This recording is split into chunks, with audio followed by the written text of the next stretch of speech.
On a stormy October night, the elegant and kind Isabella Crawford returned home unaware that her husband, James, was planning her murder. To the world, James was a charming, grieving husband. In truth, he was a calculating predator driven by greed.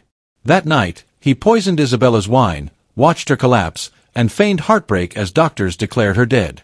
Paralyzed but conscious, Isabella heard every word, even as she was dressed in white, placed in a coffin and buried alive. Beneath 6 feet of earth, Isabella's body began to awaken. With shredded fingers and sheer will, she clawed her way through the soil until she broke the surface, gasping for air and reborn in the storm. Drenched and trembling, she whispered into the night, "You should have made sure I was dead." Seeking refuge with her late father's loyal housekeeper, Isabella learned horrifying truths. James had likely murdered her father and stolen from countless others. Disguised with dark hair and glasses, she vowed to destroy him.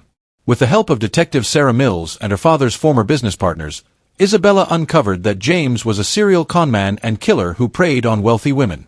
Playing dead, she watched James flaunt his false grief while preparing to flee abroad with his mistress, Vanessa. Isabella gathered evidence, his laptop, recordings, forged documents, and began to haunt him psychologically. Small changes in his home, moved objects, and mysterious roses on her grave pushed him toward madness. Fear made him sloppy, exposing every crime he thought he'd hidden. Then came the reckoning. At a memorial event celebrating Isabella's life, James arrived confident and smiling. But when the screen lifted, the wife he'd buried stood before him, alive. The room erupted as detectives unveiled proof of his murders, fraud, and lies. James was arrested, convicted, and sentenced to life without parole.